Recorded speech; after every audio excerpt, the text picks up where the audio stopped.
چوتھا پارہ آل عمران۔ یہاں سے پارے کا 8 رکوع مکمل ہوا ہے، 9واں رکوع شروع ہو رہا ہے۔ اس آیت میں مجروح صحابہ کی طرف سے اللہ و رسول کی آواز پر لبیک کہنے کا ذکر ہے۔ اس آیت میں اس کا تذکرہ ہے کہ جب اللہ کے رسول نے پکارا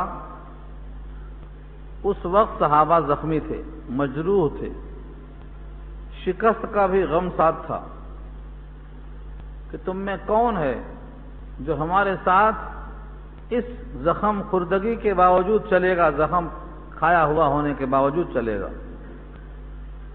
تو محض اللہ کی خاطر کچھ لوگوں نے لبیک کہا۔ ان صحابہ کی اللہ نے تعریف کیا ہے، اس آیت میں انہیں مجروح صحابہ کا تذکرہ ہے۔ ایک مزاج بن چکا ہے، گھر سے نکلتے نکلتے میں نے ان آیتوں کو گاڑی پر چڑھتے چڑھتے پڑھتے پڑھتے یہاں تک سفر کیا۔ جب اس آیت پر سوچا کہ صحابہ کرام غزوہ وحد میں زخمی ہوئے، فتح کے بجائے شکست ہوئی، دشمن چلا گیا، لیکن ایک مقام پر پہنچ کر ان کافروں کو احساس ہوا کہ ہم فتح یاب ہو کر بھی خالی ہاتھ جا رہے ہیں، نہ تو ہم سب کو تہہ تیغ کر سکے، نہ مال غنیمت لے سکے، نہ سر کو بھی کر سکے، لہذا مشورہ کیا چلنا چاہیے۔ ادھر نبی صلی اللہ علیہ وسلم کو اطلاع پہنچی کہ وہ لوگ پلٹ کے آنا چاہتے ہیں۔ ان کو مرغوب کرنے کے لیے آپ نے پوچھا کون ساتھ چلے گا؟ تو جو صحابہ زخمی تھے وہ سب کے سب تیار ہو گئے کہ ہم اس زخم ہونے کے باوجود چلنے کو تیار۔ نبی صلی اللہ علیہ وسلم نے ان تمام کو تیار کیا اور بھیجا تعاقب میں۔ وہ تعاقب کا مقام، اس کی جگہ کا نام حمراء الاسد ہے، حمراء الاسد، وہاں تک پہنچے۔ یہ پہلی آیت میں انہی صحابہ کا تذکرہ ہے کہ زخمی ہیں، جان کی پرواہ نہیں، مجروح ہیں، مگر لبیک کہتے رسول اللہ کے حکم پر۔ یہ راستے میں سوچتے ہوئے آ رہا تھا، رات میں مجھے نیند نہیں ملی، 3:30 بجے سفر سے آیا تو صبح نیند کا غلبہ تھا، سویا تو نیند نہیں آئی۔ اب میں نے کہا ناغہ کروں، پھر خیال آیا کہ جو آیت سامنے ہے یہ مجروح صحابہ زخمی ہو کر جا رہے ہیں اور ہم خالی نیند کی خاطر گھر میں بیٹھ جائیں۔ یہ سوچتا رہا راستے بھر میں، یہی سنانا چاہ رہا تھا آپ سے میں۔ اور جیسے میں یہ سوچتا رہا، میری خواہش یہ ہے کہ آپ بھی اب سوچتے رہیں کہ قرآن کریم پڑھا جائے، مجروح صحابہ کا تذکرہ ہو اور ہم سنڈے منائیں۔ دیکھیے کیسی تعداد ہے، لوگ غیر حاضر ہیں، کہیں تفریح کا پروگرام ہے تو وہاں پہنچ جاتے۔ تو اس طرف توجہ آپ کی بھی چاہیے۔ صحابہ نے زخم کھا کر کے کبھی نہیں کیا ہے، تو ہم ماشاءاللہ 3 ٹائم کھانا کھا کر قرآن کریم کو جب سنیں گے نہیں، سمجھیں گے نہیں، تو عمل کیسے، کس پر کریں گے، کب کریں گے عمل، دوسروں تک کیسے پہنچائیں گے اس کو؟ تو صحابہ کرام کے واقعات سن کر سبق لینا، عبرت حاصل کرنا کہ اس سے ہمیں کیا پیغام پہنچتا ہے۔ دیکھو ترجمہ لفظی ہے، الذین استجابوا، جنہوں نے قبول کیا۔ استجابوا، جواب دینے کو کہتے ہیں قبول کرنا۔ ایجاب اور قبول نکاح میں ہوتا، ایک کہتا ہے منظور تو دوسرا کہتا ہے ہمیں قبول۔ کسی کی پیشکش کو قبول کرنا یہ ایجاب اور استجاب کہلاتا ہے۔ تو استجاب کے معنی جنہوں نے پکار کو قبول کیا۔ پکار کس نے کیا تھا؟ اللہ نے اور اس کے رسول نے۔ الذین استجابوا للہ والرسول، اللہ کی پکار تھی، کون ہے جو چلے؟ رسول کی پکار تھی، کون ہے کہ چلے؟ عام حالتوں میں نہیں۔ من بعد ما اصابہم القرح، قاف ر ح، قرحن کے معنی زخم، قرح زخم ان کو پہنچ چکا ہے۔ اس کے بعد زخمی آدمی تو گھر میں کراہتا، دواؤں کے لیے، اچھی غذاؤں کے لیے، لوگوں سے شفا یاب ہونے کی دعائیں کرتا، یہ زخمی ہونے کے بعد تیار ہیں۔ تو صلہ کیا ملا؟ للذین احسنوا منہم واتقوا، ان لوگوں کے لیے جنہوں نے احسان کیا ہے ان میں سے، واتقوا، اور تقوی اختیار کیا ہے۔ کیا رکھا اللہ نے؟ اجر عظیم، بڑا اجر، چھوٹا اجر نہیں۔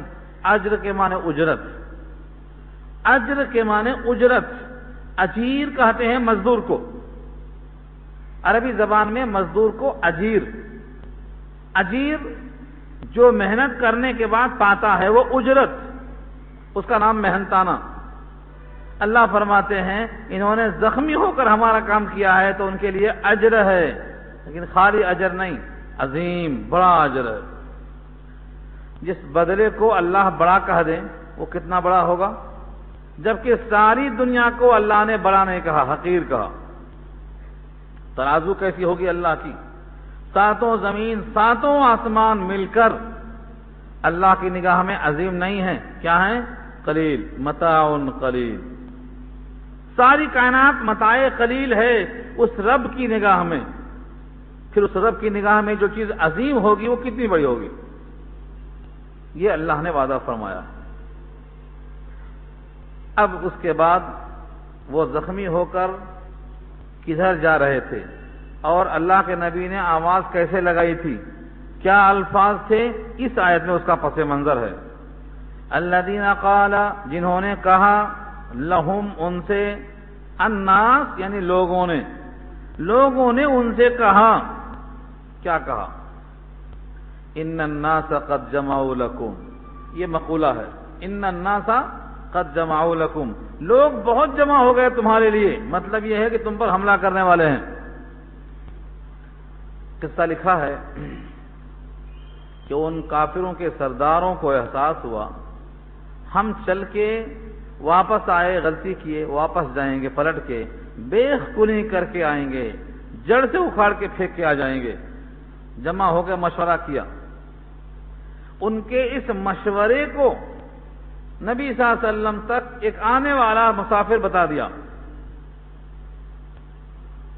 نبی صلی اللہ علیہ وسلم نے آواز لگایا، چلو ہم تعاقب کریں گے، اگر وہ آئیں گے تو ہمت کے ساتھ آئیں گے، اور ہم جب تعاقب کریں گے تو ان کا موقف دفاعی ہوگا، مضبوط ہو کے بھاگ جائیں گے۔ چنانچہ آپ نے تعاقب کروایا۔ کہاں تک گئے؟ ہمراء الاسد تک پہنچے۔ جب ان کو معلوم ہوا کہ یہ صحابہ کرام تو پلٹ کے ہم پر حملہ کرنے کو یہاں تک پیچھا کر رہے ہیں، ان کی ہمتیں پست ہو گئیں، چل پڑے۔ تو ادھر نبی کے لشکر کی ادھر اطلاع ہو گئی، اور ادھر کافروں کے جمع ہونے کی اطلاع نبی کی طرف ہوئی۔ صحابہ زخمی ہیں، نہتھے ہیں، اطلاع ملی تو ڈر جانا چاہیے نا، خوفزدہ ہونا چاہیے، یہی مقصد تھا، یہاں لکھا ہوا ہے قد جمعوا لکم، لوگ تمہاری خاطر جمع ہو رہے ہیں، لشکر لے کے آ رہے ہیں، فخشوہم، تو ان کو ڈرایا، لیکن ڈرے نہیں، فزادہم ایمانا، ان کے ایمان کو اس خوف نے بڑھا دیا، اور وہ سب کے سب بول پڑے، وقالوا حسبنا اللہ ونعم الوکیل، ہمارے پاس پہلے بھی کیا تھا جو آج ہے، ہم نہتھے آئے تھے، اب بھی نہتھے ہیں، خالی جسم لے کے آئے تھے، خالی جسم آج بھی ہمارے پاس موجود، جب بھی اللہ کافی تھا، اب بھی اللہ کافی ہے، حسبنا اللہ، ہمیں اللہ کافی ہے، ونعم الوکیل، اور کیا عمدہ کارساز ہے کہ 313 کو ہزاروں پر بھاری کر دیا، اسی اللہ کی شان ہے۔ وَكَمْ مِنْ فِئَةٍ قَلِيلَةٍ غَلَبَتْ فِئَةً كَثِيرَةً بِإِذْنِ اللَّهِ، بہت سے دفعہ ایسا ہوا، کم لشکر کو زیادہ لشکر پر اس نے غالب کر دیا، یہ اللہ کی مشیت و مرضی ہے۔ اس لیے جب کبھی ایسا موقع آئے ہم اپنے اوپر نگاہ ڈالتے ہیں، صحابہ اپنے اوپر نگاہ نہیں ڈالتے تھے، اللہ پہ نگاہ ڈالتے تھے۔ آج ہم پریشان ہیں، سوچ رہے ہیں، امریکہ ہے، رشیا ہے، ساری کائنات کے بڑے بڑے سرغنے ہیں، ان کا مقابلہ کرنے کو ہمارے پاس ہتھیار نہیں، ہم پریشان ہیں، نگاہ اپنے اوپر جاتی ہے۔ صحابہ کرام کا یہ عمل بتاتا ہے، نگاہ اللہ پر جائے اور کہہ دو حسبنا اللہ ونعم الوکیل، تو ایسے زلزلے آئیں گے، ایسے طوفان آئیں گے، ایسی ہوائیں آئیں گی، ایسی بیماریاں آئیں گی کہ تہوبارہ ہو جائیں گے یہ. آپ کی نگاہ آپ پر جائے گی تو ہمیشہ پریشان رہیں گے، اور آپ کی نگاہ جب رب اکبر پر جائے گی تو کبریائی کا اظہار ہوگا. یہ ہے پیغام اس آیت کے اندر.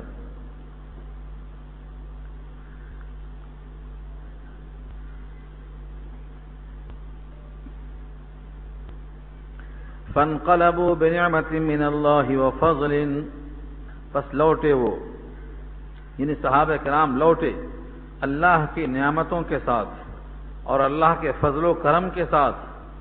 لم یمسسہم سوء، کوئی برائی نے ان کو چھوا تک نہیں. واتبعوا رضوان اللہ، اور اتباع کیا انہوں نے اللہ کی رضامندی اور خوشنودی کی. واللہ ذو فضل عظیم، اللہ بڑے فضل والے ہیں، بڑے فضل والے ہیں. یہ اللہ کی صفت جیسے اس وقت تھی آج بھی ہے. تم میں حوروں کا کوئی چاہنے والا ہی نہیں، تم میں حوروں کا کوئی چاہنے والا ہی نہیں. طور موجود ہے، تم میں کوئی موسیٰ ہی نہیں. جلوے بیتاب ہیں، نکلو. یہ اللہ نے فرما دیا، اللہ کی صفت میں کوئی کمی نہیں. ان نہتوں پر فضل کرنے والا ان نہتوں پر فضل کرنے کو تیار اور قادر ہے. بس فرق یہ ہے ان کی توجہ اللہ پر تھی، آپ کی توجہ اللہ پر نہیں پہنچی. اسباب پہ نگاہ ہے، مادیت پہ نگاہ ہے. جن جن ذرائع سے کافر تیار ہو کے آتے ہیں انہیں ذرائع سے ہم بھی مقابلہ کرنا چاہتے ہیں. یہ ہے کمزوری. یہ دل میں کون ڈالتا؟ آ گیا بڑا شیطان کا تذکرہ آیا. انما ذالکم الشیطان، اس کے سوائے کچھ نہیں کہ وہ شیطان یخوف، خوف دلاتا ہے، ڈراتا ہے، دھمکاتا ہے. اولیاءہ، اپنے دوستوں سے. شیطان کے دوست کون ہیں؟ کوئی انسان کہے گا شیطان کے دوست ہم ہیں؟ کوئی تیار نہیں ہے. لیکن شیطان کے دوست وہی ہیں جو شیطان کو خوش کرنے والے کام کرتے ہیں. جن کاموں سے شیطان خوش ہوتا ہے، جو لوگ وہی کام کرتے ہیں، شیطان ان کا دوست، وہ شیطان کے دوست. اب پورے اعمال تو میں بنا نہیں کر سکتا، ایک مثال اللہ نے دیا ہے. ان المبذرین کانوا اخوان الشیاطین، فضول خرچی کرنے والے شیطان کے بھائی ہیں. اب فضول خرچی ہم کرتے رہیں اور کہیں ہم تو شیطان کے بھائی نہیں ہیں، شیطان ہمارا دوست نہیں ہے. آپ کا بولنا سچ ہے یا پھر اللہ کا کلام سچ ہے؟ دو میں سے ایک بات ٹکراتی ہے. تو جو لوگ شیطان کے اولیاء ہیں یا جن کا اولیاء شیطان ہے، وہ وہی لوگ ہیں جو ایسے کام کرتے ہیں. فلا تخافوهم وخافونی، مت ڈرو ان سے اور مجھ سے ڈرو. ان کنتم مؤمنین، اگر تم مومن ہو. شیطان سے ڈرتے ہو، شیطان سے مت ڈرو، مجھ سے ڈرو. اور مجھ سے ڈرنے کا مطلب وہ کام کرو جو میں چاہتا ہوں اور وہ کام نہ کرو جو وہ چاہتا ہے، یہ مطلب ہے. وَلَا يَحْزُنْكَ الَّذِينَ يُسَارِعُونَ فِي الْكُفْرِ، اور آپ کو غمگین نہ کرے جو لوگ کفر میں سرعت کرتے ہیں، جلدی کرتے ہیں، تیزی دکھاتے ہیں. إِنَّهُمْ لَن يَضُرُّوا اللَّهَ شَيْئًا، بے شک وہ اللہ کو نقصان نہیں پہنچا سکتے کچھ بھی. سارے کائنات کے لوگ مل کر سارے بندوں کے خلاف کچھ بھی سازش کر لیں، نقصان نہیں پہنچا سکتے. پھر ان کی تکلیفوں سے ہم جو کراہتے ہیں اس کا فائدہ کیا ہے؟ اس کا فائدہ یہ ہے کہ وہ آخرت میں جہنم کے لائق بن رہے ہیں، اور ہم ان مصیبتوں کو جھیل کر صبر کے بعد جنت کے حقدار بن رہے ہیں. یہ ہے وہ دو. اللہ چاہتا ہے کہ وہ جہنم کے لائق بن جائیں، آخرت میں حصہ نہ ملے، اس لیے ان کو یہ موقع دے رہا ہے. یرید اللہ، اللہ چاہتا ہے، ارادہ کرتا ہے، اللہ یجعل لهم حظا فی الآخرہ. حظا مانے حصہ، آخرت میں کوئی حصہ ان کے واسطے نہ بنائے، یہ اللہ چاہتا ہے. ہاں کیا بنائے؟ وَلَهُمْ عَذَابٌ عَظِيمٌ، عظیم بڑا عذاب بنائے ان کے لیے. ان الذین اشتروا الکفر، جنہوں نے خریدا کفر کو، بالایمان، ایمان کے بدلے، لن یضروا اللہ شیئا، اللہ کو نقصان نہیں پہنچا سکتے کچھ بھی. وَلَهُمْ عَذَابٌ أَلِيمٌ، ان کے واسطے المناک عذاب ہے۔ ان دونوں آیتوں کو ملائیں گے تو خلاصہ نکلے گا، دنیا والے ایمان بیچ کر کفر خریدتے ہیں، یہ کائنات میں کچھ بھی کریں اللہ کا نقصان نہیں کر سکتے، یہ نقصان اپنا ہی کریں گے۔ اگر سارے انسانوں کو ختم کر دیں گے تو بھی اللہ کی شان میں کمی نہیں آئے گی، اور سارے انسان مل کر بغاوت پہ آ جائیں گے اللہ کی شان میں کمی نہیں آئے گی۔ یہ ایمان کب بنے گا ہمارا؟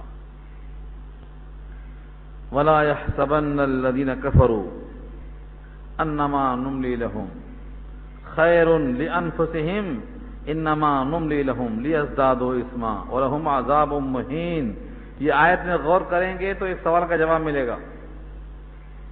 لوگ کہتے ہیں قوم سمود پہ عذاب آیا، عاد پہ آیا، فرعون کے قوم پہ غرق کا عذاب آیا، قوم لوط پہ عذاب آیا، ساری قوموں پہ عذاب آیا، یہ امریکہ پہ عذاب کیوں نہیں آ رہا ہے؟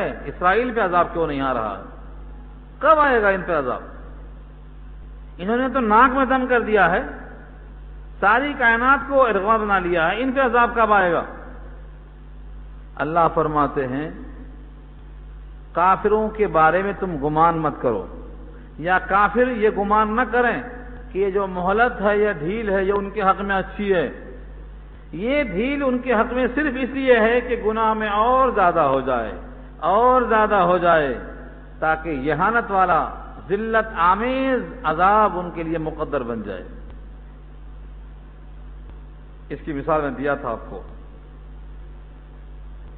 چوہا چوہے دانے میں جب آتا تو گھی میں روٹی دیکھ کر خوش ہوتا، اور آپ بھی دروازہ بند نہیں کھلا چھوڑ کے رکھتے، اتنا بڑا کہ آرام سے وہ آ سکے۔ وہ خوب اچھلتا کودتا خوشی کی انتہا میں اچکتا ہے دروازہ جب بند ہوتا ہے، جب معلوم ہوتا ہے۔ تو یہ جتنے بھی ہیں کافر، جتنے ہیں یہ بے دین، جتنے ہیں یہ مادیت پسند، جتنے ہیں خدا کی زمین پر ظلم کرنے والے، ان کی جو مہلت ہے، ان کے حق میں ڈھیل ہے، ہم سمجھتے ہیں کہ یہی خدا کے محبوب ہیں، یہی چہتے اور لاڈلے ہیں، انہیں اللہ سب دے رہا ہے، دولت، ثروت، عزت، حکومت، سلطنت سب دے رہا ہے، یہ محبوب ہے۔ اللہ نے کہا نہیں، یہ وصول نہیں میرے پاس، ان کو اس لیے دے رہا ہے تاکہ گناہ میں اتنا آگے بڑھ جائیں کہ ذلت والے عذاب کے حقدار بن جائیں۔ یہ ہے اس آیت کا مضمون، ذلت والے عذاب کے حقدار بن جائیں، اتنا ڈھیل دے رہا ہے اللہ،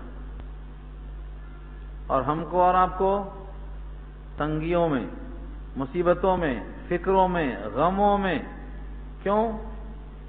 تاکہ یہ صبر کرتے کرتے کرتے اس مقام پر پہنچ جائیں جہاں بغیر حساب کی عطا ہوتی ہے۔ انما یوفی الصابرون اجرہم بغیر حساب، اجر یہاں بھی کہا، صابر کے صبر کا اجر بغیر حساب۔ جس چیز کو اللہ کہتے ہیں بغیر حساب، اس کا حساب کون کر سکتا ہے؟ تو صابر بنو، ظالم نہ بنو، مظلوم بنو، ظالم مت بنو۔ مجھے ہمارے اس حالات پر فٹ ہوتے ہوئے ایک مثال یاد آئی، فرعون کی اور موسیٰ کی۔ فرعون کو اللہ نے خوب دولت، سلطنت، یہاں تک کہ جو شہر میں بیٹھا ہوا ہے اس کے محل کے نیچے دریائے نیل بہتا ہے، اور یہ فخر سے کہتا ہے تم اچھے کہ میں اچھا۔ فرعون موسیٰ سے کیا جملہ ہے اس کا؟ 25واں پارہ سورہ زخرف، اللہ فرماتے ہیں ام انا خیر من ھذا الذی ھو مہین، میں بہتر ہوں کہ وہ شخص جو عزت والا نہیں ذلت والا ہے۔ یہ کس نے کہا؟ فرعون نے کہا ام انا خیر من ھذا الذی ھو مہین ولا یکاد یبین، جو بولنے پر قادر نہیں ہے، بیان پہ قادر نہیں ہے، زبان میں لغنت تھی، جل گئے تھے بچپن میں۔ اور آگے طنز کرتے ہوئے کہتا ہے فرعون، اللہ نقل فرماتے ہیں فلولا القی علیہ اسورۃ من ذہب او جاء معه الملائکہ، ان کے دونوں ہاتھوں میں سونے کے کنگن کیوں نہیں ہیں؟ اس زمانے میں سونے کے کنگن ہاتھوں میں ہونا، کان میں سونے کی بالیاں ہونا بادشاہ ہو کر لوگ پہنا کرتے تھے۔ فرعون کے بھی داڑھی میں سونے چاندی جڑے ہوئے تھے۔ فرعون بھی داڑھی والا تھا، سن لو۔ اس زمانے میں داڑھی مسلمان کی نہیں تھی، مردوں کی تھی۔ آج داڑھی کس کی ہو گئی؟ صرف مولویوں کی ہو کے رہ گئی۔ مسٹر جتنے ہیں سب چھلنے پہ فرض سمجھتے ہیں اس کو۔ داڑھی تو مردانگی ہے۔ مرغی اور مرغا دیکھ لینا کبھی، مرغی کیسی ہوتی، مرغا کیسا ہوتا، اللہ نے فیصلہ کیا ہے یہ۔ بکری اور بکرا دیکھ لو، مرغی اور مرغا دیکھ لو، گائے اور بیل دیکھ لو، بھینس اور بھینسا دیکھ لو، سب میں رکھا ہے اللہ نے یہ کلغی۔ زینت کی چیز ہے یہ، مردانگی کے جوہر اس سے کھلتے ہیں۔ حیرت ہوتی ہے مجھے، لوگوں نے جو چیز ذریعے شجاعت تھی اس کو لوگوں نے سمجھا ہے کہ یہ تو حقارت کی چیز ہے۔ سب سے زیادہ حسین چہرہ اللہ نے بنایا تو کس کا بنایا؟ داڑھی والے کا کہ بغیر داڑھی والے کا؟ فیصلہ آپ کے ہاتھ میں ہے، دل پہ ہاتھ رکھ کے بولو۔ سب سے حسین چہرہ تھا محمد مصطفیٰ صلی اللہ علیہ وسلم، الف الف مرہ بعدد کل ذرہ، لیکن وہ چہرہ چھلا ہوا نہیں تھا، داڑھی والا تھا۔ داڑھی سے حسن غائب ہوتا تو یہاں غائب ہوتا۔ تو فرعون بھی داڑھی والا تھا، جڑاؤ تھے اس کی داڑھیوں میں۔ تو وہ طنز کرتا ہے، ان کے ہاتھ میں سونے کے کنگن نہیں، میرے ہاتھ میں سونے کے کنگن ہیں، بالیاں ہیں، سونے چاندی کے زیورات ہیں۔ اگر یہ حق پر ہوتے ان کے پاس ہوتا۔ فلولا القی علیہ اسورۃ من ذہب او جاء معه الملائکۃ مقترنین، یا فرشتے آتے ہاتھ پہ ہاتھ باندھے ہوئے، صف در صف لگائے ہوئے۔ اللہ نے کہا فاستخف قومہ، اپنے قوم کی عقل کھا گیا، اپنی قوم کو بیوقوف بنا دیا، اپنی قوم کو الو بنا دیا۔ فاستخف قومہ فاطاعوہ، سب نے اس کی اتباع کر کے سجدہ کر لیا۔ انہم کانوا قوما فاسقین، فاسق قوم تھی، ظالم قوم تھی، جاہل قوم تھی۔ معلوم یہ ہوا جس کو لوگ الو بنا دیں خفیف العقل ہوتا ہے، وہ جو سجدہ غیر اللہ کو کرتا ہے وہ خفیف العقل ہوتا ہے۔ جس کے دماغ میں قوت ہوتی ہے وہ حقیقی مالک کو پہچانتا ہے۔ یہ آیت میں وہی قصہ ہے۔ حضرت موسیٰ نے سن سن کر اس سے مخاطب نہیں ہوئے، اللہ سے مخاطب ہوئے۔ ربنا اطمس علی اموالہم، اے پروردگار اس کے مال کو مٹا دے، اس کے غرور کو تہس نہس کر دے، اس کے مال کو پانی میں غرق کر دے۔ اتنا دے دیا ہے کہ تیرے بندوں کو تیرے راستے سے بھٹکا رہا ہے یہ۔ ربنا انک آتیت فرعون وملأہ زینۃ واموالا فی الحیاۃ الدنیا ربنا لیضلوا عن سبیلک ربنا اطمس علی اموالہم واشدد علی قلوبہم فلا یؤمنوا حتی یروا العذاب العلیم۔ یہ موسیٰ نے اللہ سے کہا، فرعون کو جواب نہیں دیا۔ آج ہم فرعون کو جواب نہ دیں، اللہ سے مخاطب ہو جائیں، سبق ملتا ہے ہمیں یہ۔ ہم جب اللہ کو مخاطب کریں گے، اللہ سے متوجہ ہو جائیں گے تو یہ تھپڑ اللہ کا وہاں برسے گا۔ اللہ کی طرف سے عذاب آنے میں دیر نہیں، صرف ایک ہوا کو بھیجا تو بس کافی ہے۔ ہوا، پانی کی کچھ لہریں پیدا کرنے کی ضرورت نہیں ہے، صرف اشارہ اور مشیت چاہیے اس کو، کن کہا تو ہو جاتی۔ اس آیت میں غور کرو اور گمان مت رکھیں۔ وَلَا يَحْسَبَنَّ الَّذِينَ كَفَرُوا، کافر گمان نہ کریں، انما نملی لہم خیرون، کہ ہم نے جو ان کو ڈھیل دیا ہے وہ بہتر ہے، لِأَنفُسِهِمْ، ان کے لیے، انما نملی لہم، ان کو ہم نے جو ڈھیل دی ہے، لِيَزْدَادُوا، تاکہ بڑھ جائیں، اثماً، گناہ میں۔ خوب نگل لے مچھلی، جب پوری طرح نگل لیتی ہے اب کھینچ کے باہر لائی جاتی ہے۔ اثما، لیزدادوا اثما، گناہ میں خوب آگے بڑھ جائیں۔ کتنے گناہ میں آگے بڑھے؟ اس وقت سچائی کے ساتھ کہتا ہوں، جتنے گناہوں پر دنیا میں عذاب آیا تھا وہ سارے گناہ موجود ہیں، ایک باقی نہیں ہے۔ قوم لوط پر عذاب آیا، جس گناہ کی وجہ سے امریکہ میں وہ قانون منظور ہے، عمل ہو رہا ہے، 100 میں سے 70 نے ووٹ دیا ہے، عذاب آنا چاہیے نہیں آنا چاہیے؟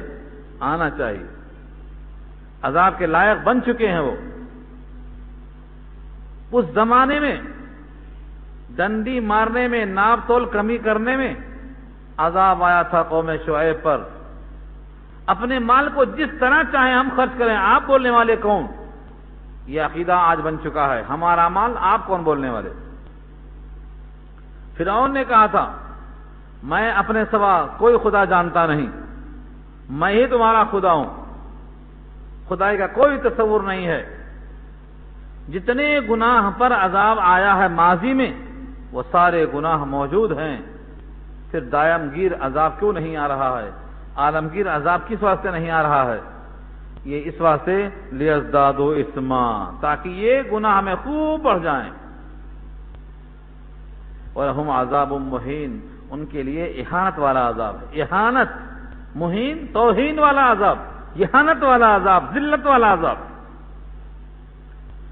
ما كان الله ليذر المؤمنين على ما انتم عليه حتى، اللہ کی شان دیکھو، نہیں ہے اللہ کہ چھوڑ دے ایمان والوں کو اسی حال پر جس حال میں تم ہو، حتی، یہاں تک کہ یمیز الخبیث من الطیب، خبیث کو طیب سے، خبیث مانے گندے اور طیب مانے اچھے، گندے کو اچھے سے الگ نہ کر دے، حرام کو حلال سے الگ نہ کر دے، جائز کو ناجائز سے الگ نہ کر دے، مجرم کو غیر مجرم سے الگ نہ کر دے، وفادار کو غدار سے الگ نہ کر دے، مومن کو منافق سے الگ نہ کر دے، چھانٹنا ہے، دودھ کا دودھ، پانی کا پانی الگ نہ کر دے، حتی یمیز الخبیث من الطیب۔ اس آیت کو بار بار پڑھنا، کیونکہ اس میں وعدہ ہے، اللہ نہیں ہے کہ چھوڑ دے ایمان والوں کو۔ وما كان اللہ لیذر المؤمنین، چھوڑ دے ایمان والوں کو، علی ما انتم علیہ، جس حال میں ایمان والے تم ہو۔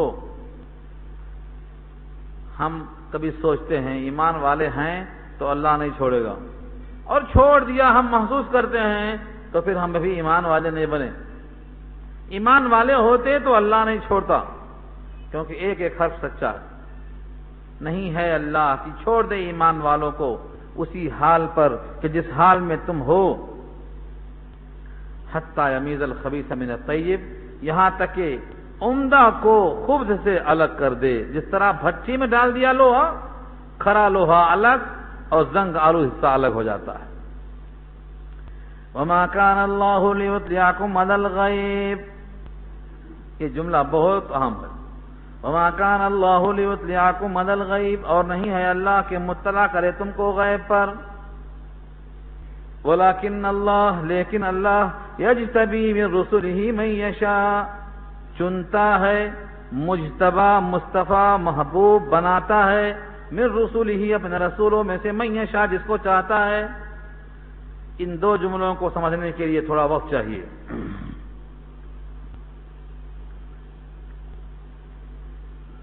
دو لفظ استعمال ہوا ہے، وما كان اللہ لیطلعکم علی الغیب، غیب پر تم کو اللہ مطلع کر دے، نہیں ہے اللہ کہ تم کو مطلع کر دے غیب پر، یعنی عام آدمی کو اللہ غیب پر مطلع نہیں کرتے۔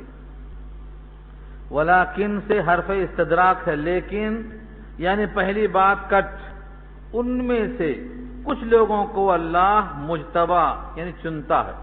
یجتبی، اجتبا کے معنی مجتبا بنانا، اجتبا کے معنی منتخب کرنا، سلیکٹ کرنا، چن لینا، چھانٹ لینا، پسند کر لینا، یہ سب معنی مجتبا کے آتے ہیں۔ یہی معنی مصطفیٰ کے، یہی معنی مجتبا کے ہیں۔ من رسلہ، اپنے رسولوں میں سے، رسول واحد، رسل جمع، ایک رسول کو رسول کہیں گے اور مجموعے کو رسول کہیں گے۔ من رسلہ، اپنے رسولوں میں سے، من یشاء، جس کو چاہتا ہے چھانٹ لیتا ہے۔ کس کام کے لیے؟ غیب پر مطلع کرنے کے لیے۔ اس آیت کو لے کر لوگوں نے کیا کہا؟ رسول کو علم غیب ہے، اس سے پہلے بحث کیا تھا میں، اور یہ اس لیے بحث دوبارہ کرتا ہوں کہ آج کل حافظہ کمزور ہے، سن کے یہیں بھول جاتے، اگلا ہفتہ کیا بیان ہوا تھا وہ بھی یاد نہیں آتا، مولوی صاحب نے کہا تھا دوستوں کو لے کے آنا وہ بھی یاد نہیں آتا، جا کے لوگوں کو بتانا کہ یہاں درس قرآن ہوتا ہے وہ بھی جا کے بھول جاتا، سب بھول جاتا، تو یہ بحث یاد کیسے رہتی؟ 3 لفظ بتایا تھا ہم آپ کو، 3 لفظ خاص طور سے یاد کر لو۔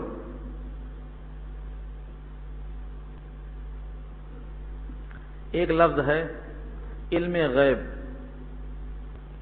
ایک لفظ ہے اطلاع علی الغیب، ایک لفظ ہے انباء الغیب، ایک ہے علام الغیوب۔ کتنے ہو گئے؟ یاد کرو ترتیب، پہلے چلو غیب سے۔ غیب کے معنی غین یہ بے، غیب جو چیز آپ سے غائب ہے وہ آپ کے لیے غیب ہے۔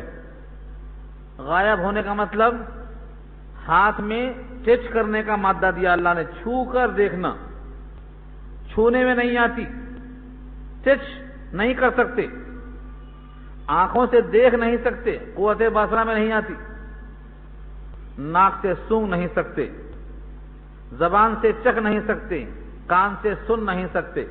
ہماری قوت 5 ہے، اللہ نے دی ہے 5، ان کا نام قوت خمسہ ہے، قوت مدرکہ ہے۔ ان 5 میں جو نہیں آتی، ہماری کیچنگ میں نہیں آتی، ان چیزوں کو ہم غیب کہتے ہیں۔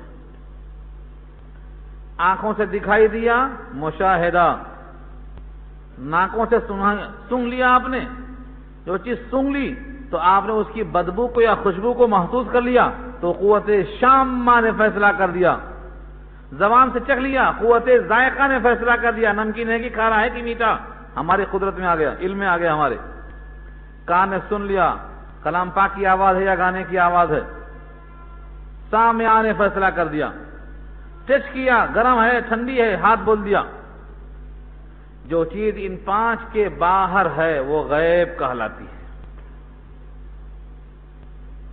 اس پر اللہ تعالی اگر کسی بندے کو خبر دے دے تو اس کا نام ہے انباء الغیب۔ انباء جمع ہے نبأ کی، نبأ کے معنی خبر، غیب کی خبریں انباء الغیب کہتے ہیں۔ اسی کا نام اطلاع علی الغیب ہے، اسی کا نام یہاں ہے لیعاکم علی الغیب، مطلع علی الغیب کہتے ہیں اس کو، آگاہ کر دیا۔ کیسے؟ فرشتے کو بھیجا اور ایک بات جو ہونے والی ہے اس کو بتا دیا۔ میں مثال دیا تھا آپ کو، نبی صلی اللہ علیہ وسلم بیٹھے ہیں یہود کے محلے میں، قصہ طویل کیوں بیٹھے ہیں وہاں میں یہاں نہیں چھڑنا چاہتا ہوں اس کو۔ اوپر سے ایک پتھر گرا کے چٹنی کر دینے کا پروگرام بنا لیا یہودیوں نے۔ وہ پتھر ابھی نہیں گرا، گرنے کا پروگرام بنا ہے، پتھر گرانے والے تیار، ابھی پتھر کے پاس گرانے والے نہیں پہنچ سکے کہ جبریل آ کے کان میں بولتے ہیں یا نبی اللہ ایسا ایسا سازش ہو رہی ہے، آپ وہاں سے نکل گئے۔ یہ کیا ہے؟ یہ اطلاع علی الغیب ہے۔ ہجرت کیوں کیا آپ نے؟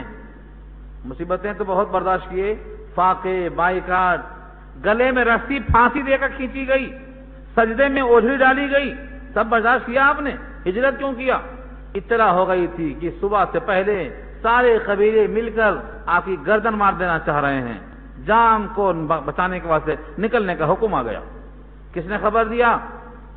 اللہ نے خبر دیا۔ یہ اطلاع علی الغیب ہے، اسی کا نام ہے اطلاع علی الغیب، اسی کا نام ہے انباء الغیب۔ اور دوسری چیز کیا ہے؟ کسی کے بتانے سے علم آئے تو اطلاع، اور خود سے علم آئے تو علام الغیوب۔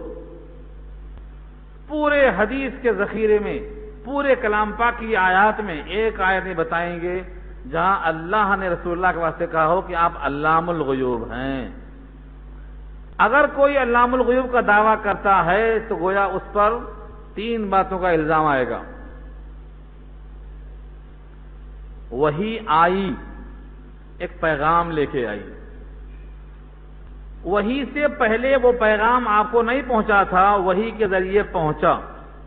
جس نے آپ کو علام الغیوب کہہ دیا اس نے وحی کا انکار کیا. وحی نہیں آئی تھی تو یہ پیغام نہیں آیا تھا، یہ اطلاع نہیں تھی، اور جب یہ پیغام وحی کے ذریعے آ گیا تو اطلاع آئی، تو وحی کا انکار لازم آئے گا. 70 صحابہ جو نبی صلی اللہ علیہ وسلم کے جگر سے تیار کیا تھا قرہ کو، ایک علاقے کے لوگ آئے، مکاری سے آئے، یا رسول اللہ صلی اللہ علیہ وسلم ہمارے پاس اچھے قاریوں کی ضرورت ہے، ذرا بھیج دیجئے سکھانے کے لیے، پڑھانے کے لیے. کوئی نہیں. آپ نے کہا ان کو لے جاؤ، اے فلاں فلاں فلاں 70 چن چن کے اپنے تیار کیے ہوئے شاگردوں کو نبی نے بھیج دیا، ان کو لے جاؤ. ان 70 میں سے 69 کو انہوں نے قتل کر دیا بدعہدی کر کے. کون سے مقام پہ؟ عمر بن طفیل دوسی کا علاقہ ہے، بئر معونہ یاد کر لو، بخاری میں کتاب المغازی پڑھو. 70 میں سے ایک کو چھوڑ دیا، پتہ نہیں مرا ہوا جان کے چھوڑ دیا. خبیب کو چھوڑ دیا تھا، اور لوگوں نے کہا تھا خبیب سے انتقام لینا ہے بدر کا، زندہ چھوڑ دو ان کو، پیسے لے لو، تو ان کو چھوڑ دیا تھا. زید اور خبیب 2 کو چھوڑ دیا تھا، باقی پوروں کو قتل کر دیا. بعد میں زید خبیب کو بھی شہید کیا گیا، اس کا قصہ الگ طویل ہے، میں یہاں دکھانا چاہتا ہوں کام کی بات جو تفصیل جائے بغیر بولنا چاہتا ہوں. نبی صلی اللہ علیہ وسلم کے ان چہیتوں کو قتل کر دیا. اگر پہلے سے علام الغیوب تھے، معلوم تھا کہ یہ لے جا کر قتل کریں گے، پھر بھی نبی نے بھیج دیا قتل کرنے کے لیے، تو آپ کیا کہیں گے؟ یہ شفقت اور رحمت کے خلاف ہے کہ نہیں ہے کہ اپنے چہیتوں کو بھیج دے رہے ہیں جانتے ہوئے کہ قتل ہونے جا رہے ہیں؟ یہ قتل کرنے کے واسطے نبی نہیں بھیج سکتے. دوسرا واقعہ حضرت عائشہ پر الزام کا ہے. نبی صلی اللہ علیہ وسلم عائشہ سے 1 مہینہ بستر سے دور رہے. عائشہ کا بیان ہے 1 مہینے میں میری آنکھوں میں نیند کا سرما نہیں لگا. میں آج نہیں سویا تو مجھے معلوم ہے نیند کس کو بولتے ہیں. آدھی رات بھی نہیں سویا تو نیند کس کو بولتے ہیں. بدن پورا کمزور ہو گیا ہے، بولا نہیں جا رہا ہے میرے سے. عائشہ کا بیان ہے پورے 1 مہینہ میری آنکھوں میں نیند کا سرما نہیں لگا. عائشہ پر اتنا بڑا ظلم، جانتے بوجھتے کہ یہ بری ہے اور اللہ 18 آیتیں نازل کرنے والا ہے برات کی، نبی ظلم کیسے کر سکتے تھے یہ عائشہ پر؟ یہ نبی پہ تہمت ہوگی. تو علام الغیوب اللہ کی صفت ہے، بندے کو اطلاع علی الغیب ہوتی ہے، وقت ضرورت اللہ اطلاع کرتے ہیں فرشتے کو بھیج کر کے، یہ اس کو اطلاع علی الغیب کہتے ہیں. اور جب یہ خبریں بتائی جاتی ہیں تو اس کو انباء الغیب کہتے ہیں. وہ کیا ہے؟ حضرت عیسیٰ کا واقعہ، حضرت مریم کا واقعہ جو گزر چکا ہے، اب اللہ ہم کو بتاتے ہیں تو یہ کیا ہے؟ انباء الغیب ہے، یہاں اطلاع علی الغیب ہے. سب سے خلاصے کی بات آخری آیت پیش کرتا ہوں. محشر کے میدان میں سارے رسولوں کو اللہ جمع کریں گے. 6 پارے میں سورہ مائدہ شروع ہوتی ہے، 7ویں میں ختم ہوتی ہے. 7ویں پارے میں سورہ مائدہ کے الفاظ ہیں: یوم یجمع اللہ الرسل فیقول ماذا اجبتم قالوا لا علم لنا انک انت علام الغیوب. یہ آیت اگر پڑھ لیں انشاءاللہ سینہ کھل جائے گا. تمام رسولوں کو اللہ جمع فرمائیں گے قیامت کے دن اور پوچھیں گے امتوں نے کیا جواب دیا، تم کیا جواب دیے گئے؟ وہ تمام کے تمام کیا کہیں گے؟ لا علم لنا، لا علم لنا، ہمیں کوئی علم نہیں. انکا انت علام الغیوب، آپ ہی علام الغیوب ہیں. سارے رسولوں نے آپ ہی علام الغیوب ہیں کہا، اور کہا ہم کو نہیں علم ہے. اور اس زمانے کے قرآن سے غافل کیا کہتے ہیں؟ رسول علام الغیوب تھے، اللہ کی طرح تھے. بندے کو اللہ کا مقام دینا یہ شرک ہے. یہ آیت کا مضمون ہے. باللہ ورسولہ، پس ایمان لاؤ اللہ پر، اس کے رسولوں پر.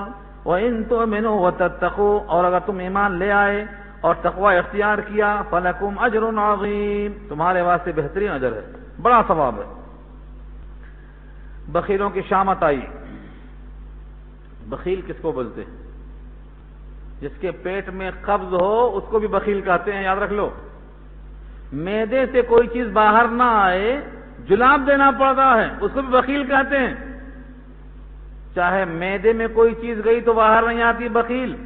اور ملکیت میں مال آیا، خرچہ نہیں ہو رہا ہے تو بھی بخیل. دونوں بخیل ہیں، دونوں کو جلاب دینا پڑتا ہے، ادھر بھی ادھر بھی. قرآن کریم نے کہا جو اللہ کی قربت چاہتے ہیں وہ مال خرچ کریں. مال خرچ کریں گے تو اللہ کی قربت ان کو حاصل ہوگی. لیکن ہمارا حال کیا ہے؟ ہم ساری عبادتیں کریں گے مگر مال نہیں خرچ کریں. 11واں پارہ پہلا رکوع سورہ توبہ کا ایک حصہ ہے. دیہاتی آئے جو اللہ پر ایمان رکھتے ہیں، آخرت پر ایمان رکھتے ہیں، اور جو وہ خرچ کرتے ہیں اس خرچ کو ذریعہ قربت سمجھ کر خرچ کرتے ہیں. اللہ نے کہا ان کا یہ خرچ کرنا ہمارے پاس ذریعہ قربت ہے، اللہ ان کو اپنی رحمت میں ضرور داخل کرے گا. کیوں بھائی؟ ایمان باللہ تو ہے، ایمان بیوم الآخر بھی ہے. وہ مال خرچہ کرو، قربت مل جائے گی. آپ کہیں کہ کہاں خرچ کرو؟ مولوی صاحب سے ملنا مشکل، جب بولو تو خرچ کی بات کرتے، خرچ کرنے کی بات کرتے. اللہ نے جہاں نماز کا ذکر ہے وہاں زکوٰۃ کا ذکر ہے. وہ کس کے لیے ہے؟ جو بھی صاحب ثروت ہے، میرا مال میرا مال میرا مال. اللہ کے حبیب فرماتے ہیں سارے انسان کہتے ہیں میرا مال میرا مال. تیرا مال نہیں ہے وہ. تیرا مال صرف اتنا ہے جتنا تم نے کھا لیا اور فضلہ بنا دیا. چاہتا ہے کہ میرے مال سے زیادہ میرے وارثوں کا مال ہو جائے. سب چاہتے ہیں جو خرچ کرتے ہیں وہ کم، جو جمع کرتے ہیں وہ زیادہ. جمع شدہ مال کس کا ہے؟ وارثوں کا ہے، اور خرچ ہونے والا مال اپنا ہے. فیصلہ آپ کے ہاتھ ہے. تو بخیل سے اللہ دور ہے، قربت نہیں ملتی. آیت نوٹ کرو.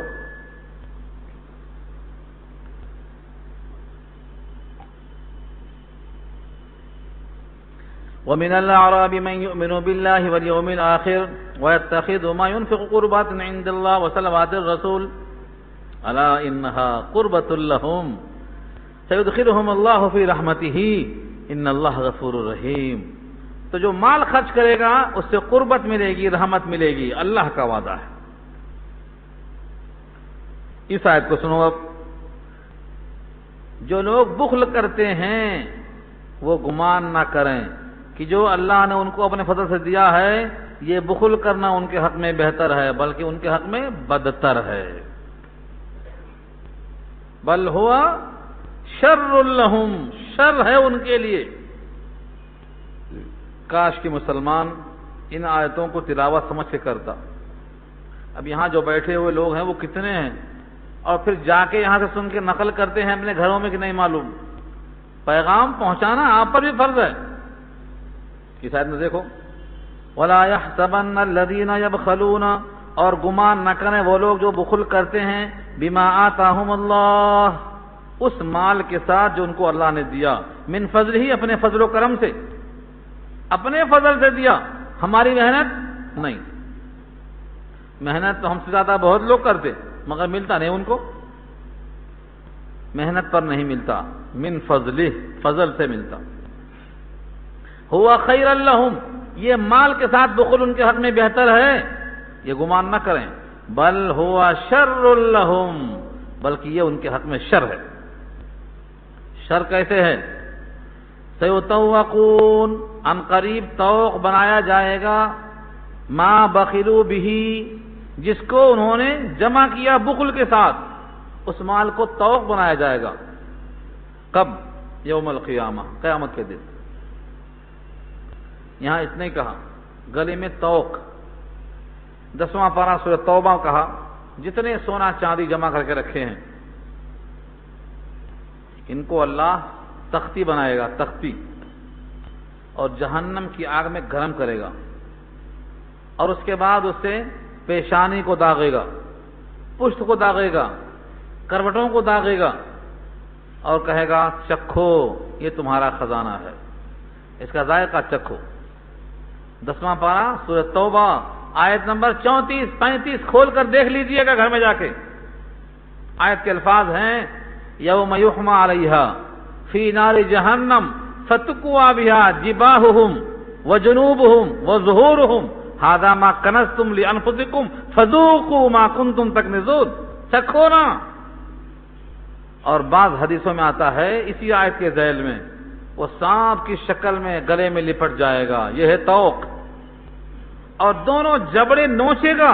شدقہ کے الفاظ ہیں بخاری میں، شدقین کے معنی گل پھڑے، نوچے گا اور کہے گا انا کنزکا انا مالکا، میں ہوں تیرا خزانہ۔ اللہ تعالیٰ ان وعیدوں اور وعدوں پر یقین نصیب فرمائے۔ قیامت کے دن جتنا وہ بخل کیے تھے سب طوق بنایا جائے گا۔ ایک حدیث بڑی مشہور ہے، بخیل آدمی سے اللہ بھی دور، لوگ بھی دور، جنت بھی دور، جہنم قریب۔ اور سخی آدمی سے اللہ بھی قریب، بندے بھی قریب، جنت بھی قریب، جہنم دور۔ اب کیا رائے ہے دیکھ لو آپ۔ 3 چیزیں واضح کی۔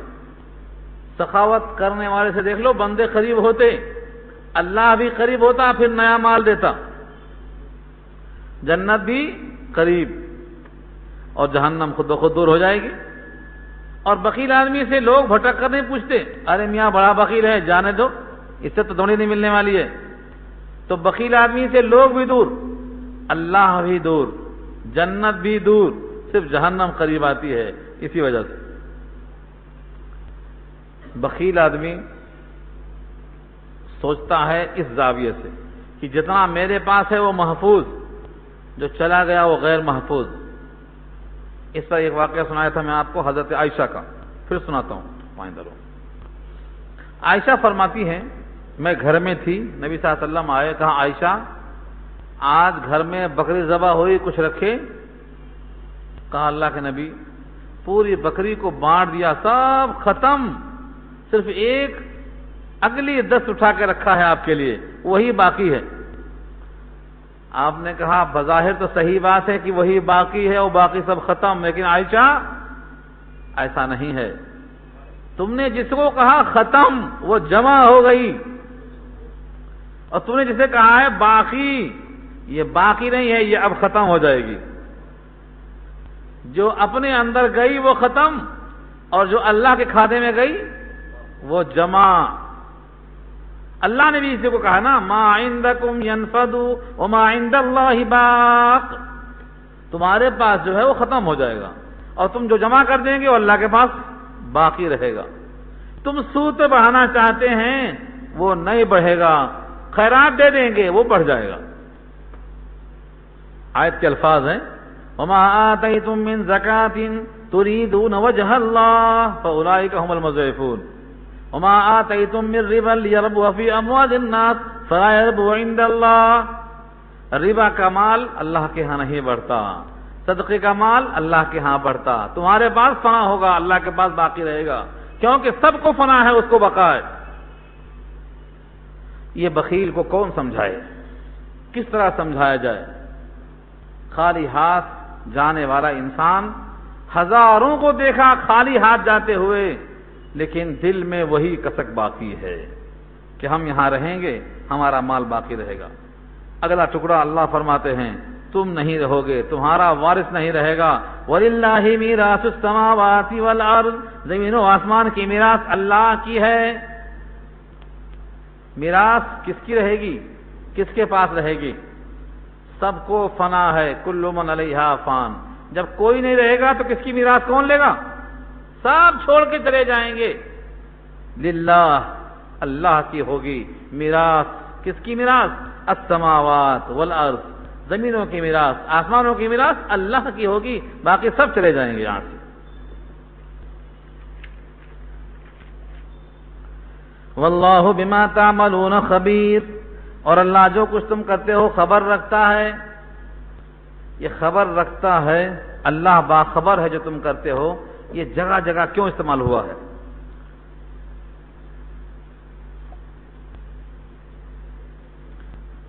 اصل میں ایک عقیدے کا جز ہے۔ ہم سمجھتے ہیں کہ ہمارے دائیں بائیں نیچے اوپر دیکھ لیا، کوئی نظر نہیں آ رہا۔ آنکھ سے نظر نہیں آنا نہ ہونے کی دلیل ہے؟ اب تک یہی غلط فہمی ہے۔ دائیں بائیں نیچے اوپر دیکھ لیا، کوئی نظر نہیں آیا، آنکھ نے کہہ دیا کوئی نہیں، تو دل نے مان لیا ہاں کوئی نہیں۔ لیکن جب کسی مردے کے قریب بیٹھتے ہو تو دائیں بائیں دیکھ لو، کوئی نظر نہیں آئے گا، مگر روح لے کے جانے والا کون ہے؟ یہ روح لے کے کون جا رہا ہے؟ روح کو نکالنے والا، روح کو لے جانے والا کس کے حکم سے نکالتا ہے، کیسے نکالتا ہے؟ نظر نہیں آتا، پھر کیوں مانتے ہو؟ اگر تم کسی کے ماتحت نہیں ہو، اس کو روک لو، جانے مت دو۔ فلولا ان کنتم غیر مدینین ترجعونہا ان کنتم صادقین، سچے ہو روک لو۔ اب آنکھیں جواب دیتی ہیں ارے روح تو نظر نہیں آتی، فرشتہ تو نظر نہیں آتا، کدھر سے لے کے گیا راستہ نظر نہیں آتا، اب تو مان لیتے ہو۔ لیکن جب کہا جاتا ہے کہ تمہارے ساتھ اللہ ہے، تم جو کرتے ہو وہ دیکھ رہا ہے، تم جو منہ سے بولتے ہو ایک ایک حرف فرشتہ محفوظ کر رہا ہے، ایک ایک لفظ۔ اگر یقین آ جاتا تو زبان سے کوئی جھوٹ نہیں بولتا، غیبت نہیں کرتا، چغلی نہیں کرتا، تہمت نہیں لگاتا، زبان سے ایک ایک لفظ سوچ کے بولتا، ریکارڈ ہو رہا ہے۔ خالی عدالت کے لیے وکیل جب جرح کرتا ہے تو آدمی سکھایا ہوا کھڑا ہوتا ہے، ایسا بولنا، یہ نہیں بولنا، وہ نہیں بولنا، کیوں؟ پھنس جائے گا۔ اس عدالت کے لیے اتنا چکر دے کے آتا ہے، لیکن جب وہ عدالت قائم ہوگی تب کیا ہوگا؟ وہاں صاف ظاہر کیے جائیں گے۔ تو جملہ جہاں بھی آئے اللہ تم جو کرتے ہو خبر رکھتا ہے، اس کا مطلب ہے ہم تمہارے اوپر نگاہ رکھے ہیں۔ فَإِنَّكَ بِأَعْيُنِنَا، تم ہماری آنکھوں میں ہو، تم جو چاہے کرو، نہیں ہم تمہیں دیکھ رہے ہیں۔ یہاں سے نیا رکوع شروع ہو رہا ہے۔ لقد سمع اللہ قول الذین قالوا ان اللہ فقیر، ان اللہ فقیر ونحن اغنیاء۔ بہت اہم واقعہ ہے، بہت تفصیلی بحث ہے، لیکن طبیعت تھکی ہوئی ہے، انشاءاللہ میں یہاں سے آئندہ رکھوں گا۔ دعا کریں کہ اللہ تعالیٰ عمل کرنا آسان فرمائیں۔ اور کچھ بولنا تو نہیں ہے تو دعا کر لیجیے۔ الحمدللہ رب العالمین، والصلاة والسلام علی سیدنا یا حی یا قیوم برحمتک نستغیث یا رب لک الحمد کما ینبغی بجلال وجهک العظیم، اللهم لا احصی ثناء علیک انت کما اثنیت علی نفسک، اللهم لا مانع لما اعطیت ولا معطی لما منعت ولا ينفع ذا الجد منک، اللهم انا نسألک من خیر ما سألک منه نبیک محمد، ونعوذ بك من شر ما استعاذك منه نبيك محمد صلى الله عليه وسلم، أنت المستعان وعليك الولاء ولا حول ولا قوة إلا بالله، صلى الله تعالى على خير خلقه سيدنا مولانا محمد وآله وأصحابه أجمعين برحمتك يا رب۔